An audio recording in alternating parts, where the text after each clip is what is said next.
Saat ini, jika kita ingin menciptakan aset instan 10 miliar, bagaimana caranya? Jika beli emas senilai 10 miliar, maka minimal kita harus punya 10 M. Bagaimana dengan saham atau deposito? Sama saja. Bagaimana dengan beli properti? Jika mau punya satu properti senilai 10 miliar, kita harus memiliki uang 10 miliar.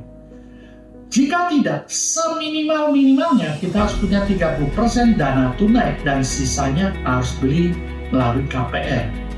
Tapi apakah kita masih dan mampu pakai fasilitas KPR? Nah, apakah bisa ciptakan aset instan setara 10 miliar tanpa harus memiliki uang cash 10 miliar? Ya, bisa, yaitu melalui transfer risiko di dunia proteksi.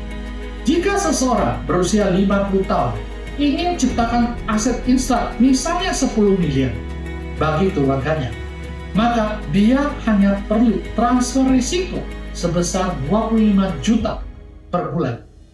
Sehingga secara instan sudah tercipta aset senilai 10 miliar.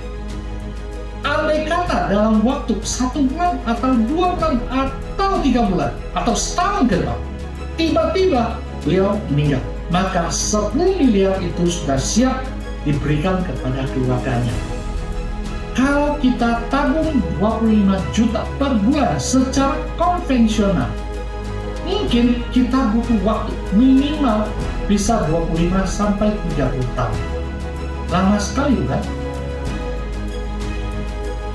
Ops! Ngomong-ngomong, yang tadi 10 miliar itu hanya sebuah contoh saja.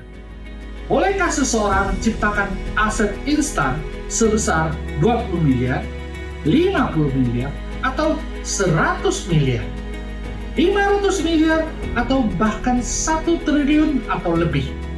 Boleh-boleh saja, sepanjang mau, mampu, dan memenuhi syarat. Mau hanya 5 miliar, 2 miliar, atau 1 miliar saja atau kurang juga oke kok.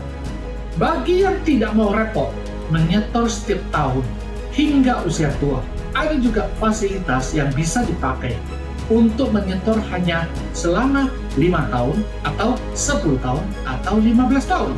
Tentu semakin singkat masa penyetoran, maka premi akan semakin tinggi dan sebaliknya. Tanyakan segera dengan perencana keuangan profesional yang Anda kenal baik. Atau juga welcome, Anda boleh tanya kepada kami.